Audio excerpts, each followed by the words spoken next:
Assalamualaikum warahmatullahi wabarakatuh. Halo, perkenalkan nama saya Sri Juniati, peserta Latsar CPNS tahun 2025 Kabupaten Aceh Barat Daya dengan jabatan Penata Kelola Kelautan dan Perikanan pada Dinas Kelautan dan Perikanan Kabupaten Aceh Barat Daya, peserta Latsar Angkatan 6 Kelompok 4 dengan NDH 29.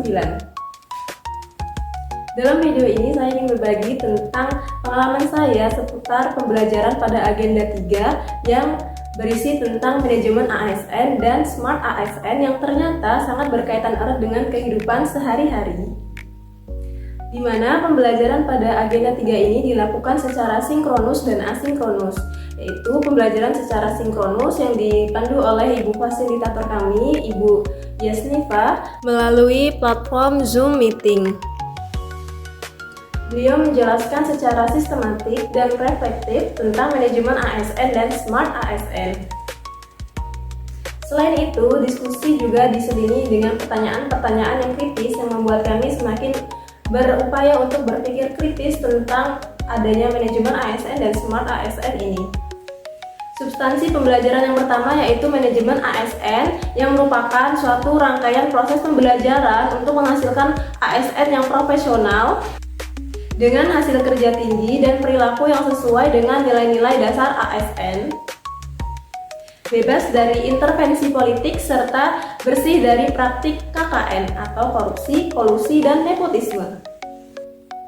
Materi yang kedua yaitu Smart ASN yang berisi tentang literasi digital, digital skill, digital culture, digital ethnic, dan digital safety.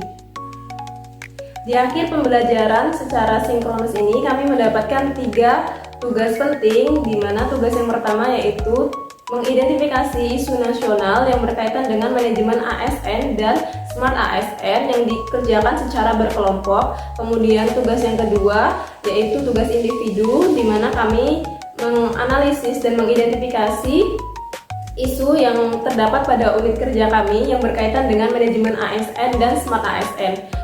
Kemudian tugas yang ketiga yaitu learning journal yang berisi tentang pengalaman selama mengikuti pembelajaran pada agenda 3 ini.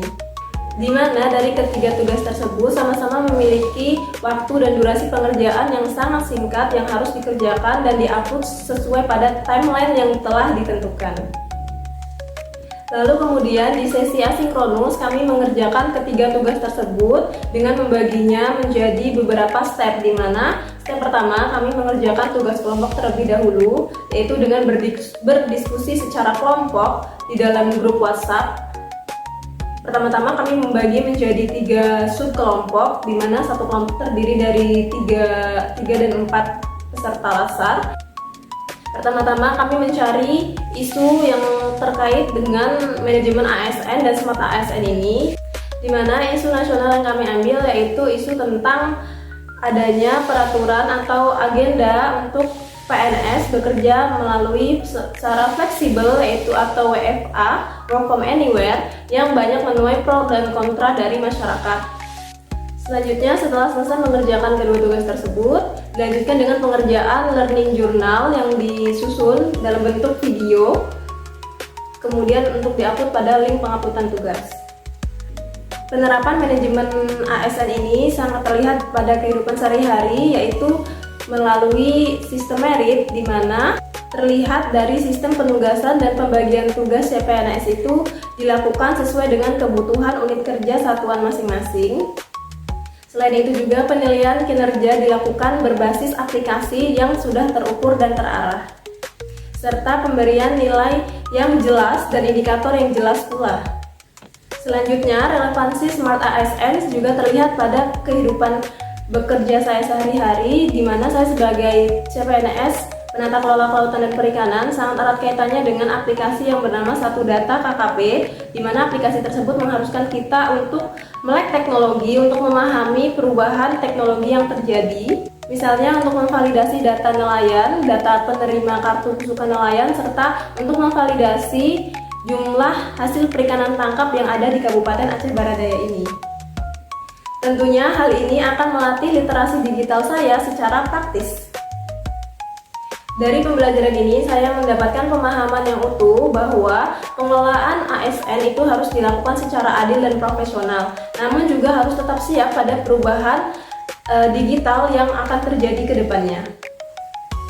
Sebagai ASN, saya mulai belajar bahwa peran saya tidak hanya sebagai pembelajar di dalam pemerintahan, tetapi juga berkontribusi aktif dalam pelayanan kepada masyarakat untuk kedepannya lagi.